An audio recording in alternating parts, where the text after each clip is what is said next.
When man first began to use fire not as sacred object but as weapon of war, it angered a great spirit of flame, this appearing among us as a stallion cloaked in searing fire, its body of a heat impossible to measure. When, every once in a great while, the Garamsythe waterway fills with a thick fog, it is said that the fire main is galloping its ways and channels, its fiery rage boiling the waters into steam. Rafflesia, being a giant plant, transformed by the dense mist of the Feywood. The long trunk root extending from beneath its bloom is used to draw nourishment from the elder trees it prefers. Though it reproduces by releasing pollen from pods, the mist interferes with germination, and actual sproutlings are rare. Mimic Queen. Of the gregarious hordes of mimics, the queen alone possesses the ability to reproduce. Her egg-laying capabilities being truly astounding, she has been known to lay over 100 eggs in a single day. The eggs, already quickened within their mother, hatch with little delay into the creatures known as tiny batteries, creating a veritable army overnight. Such is a day in the life of the queen, and she will have very many of them, for queens can remain fertile for several hundreds of years. Daedalus. Being a guardian statue of Giruvagan, set before the way stone outside the city, preventing intrusion. When provoked, the Daedalus swings its might sword, laying waste to any foolish enough to approach.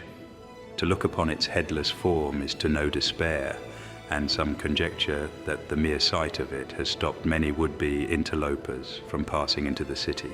Bagamnan. Being a Bangar headhunter, intent on capturing the sky pirate Balthier. Vicious and cruel, he will do anything to claim a bounty, not hesitating for a moment to dirty his own hands. Though Bagamnan is guilty of more than enough to deserve a price on his own head, his unofficial role as Judge Gabranth's Dark Hand ensures his good name with the law. His 3 henchmen are, if anything, crueler and more lacking in mores than he, were that possible. Tyrant, being a guardian beast of Giruvagan, set by the masters of the ancient city to guard the lowermost level against intrusion. Though originally a variety of wyvern, potent mist has transformed its wings into sharp, hook-like protrusions, a shadow of their original size. Its undying loyalty makes the tyrant a formidable barrier to entry into the ruin's depths. Demon Wall. Being a trap set to prevent those not of royal blood from entering the Dynast King's tomb, with twin giant swords drawn and a length of wall upon its back, this statue challenges all who would seek to profane its master's resting place.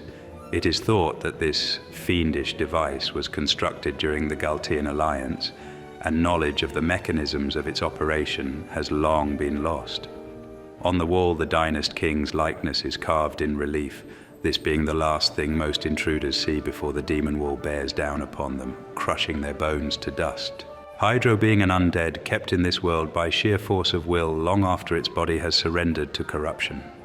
While the decay of its eyes has left it blind, it senses the energy of the living and strikes with deadly accuracy.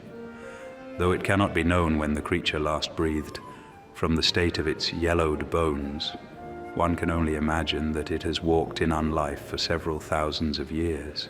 Tiamat, being a dragon awakened by Fran's sister Mjörn in a mist frenzy. Ancient tomes describe it as an anima of the winds, possessed of a violent temperament and destructive power enough to lead the entire world to ruin. There are some who believe that Tiamat was responsible for the decimation of the imperial troop performing experiments on manufactured Nethysite, having been awakened by the stone's fell cry. Earth Tyrant.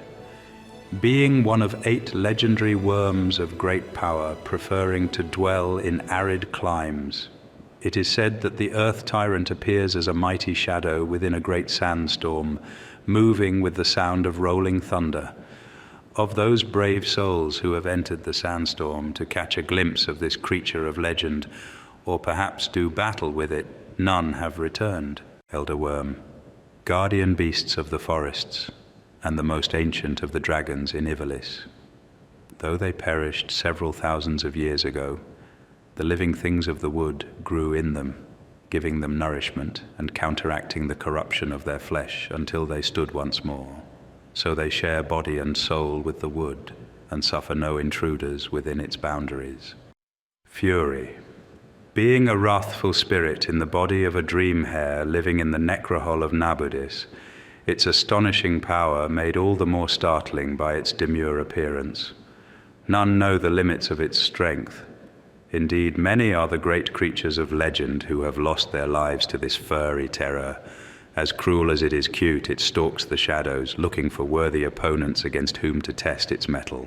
Vinaskar, being a manufactured dragon of iron, set as guardian to a shrine where the followers of the ancient goddess Miriam once came to worship.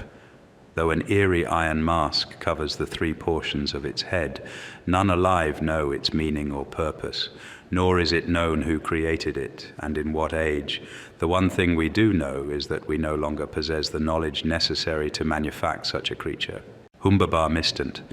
Being a Humbabar transformed by a powerful mist, several times larger than its regular kin, and a fearsome sight to behold, with giant iron-hard horns as hot as molten rock. The sword it wields is a subject of legend, for it is said that with this blade did the gods first cut heaven and earth in twain. King Bomb. Being a fiery armament of singular destructive power among the bombs created in ancient times. It was long thought that the bombs disappeared, never taking to the wilds, yet drawn by the massive mist cloud left in the wake of the tragedy at Nabudis, they came to live here as odd guests in the forest. Hellworm.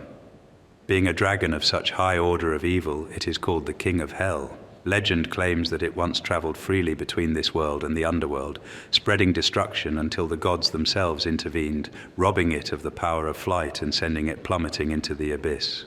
Though it spread its wings again, meaning to challenge the gods' judgment, the power of the shining glyphs they had placed upon it kept it earthbound, and so it slept for many eons in the dark passages, awaiting the chance to rise once more. Ahriman. In ancient times, Sochan Cave Palace was used as a ground for spiritual training by monks and ascetics. Here they purified their hearts, yet the corruption they washed away pooled, becoming the black soil out of which Ahriman is said to have grown. This coalescence of discarded corruption hates those with purse hearts and attacks with vengeful animosity. For this, the Ahriman is considered an enemy by most religions of Ivales. Omega Mark 12. An ancient weapon of war, traveling the rifts between dimensions. Its body is set with machineries and weaponry of a far higher order than anything made today. Though it is a construct, it was built with the ability to grow, and so it has evolved like a living creature. It generates the energy it needs to live by filtering and condensing mist from the air,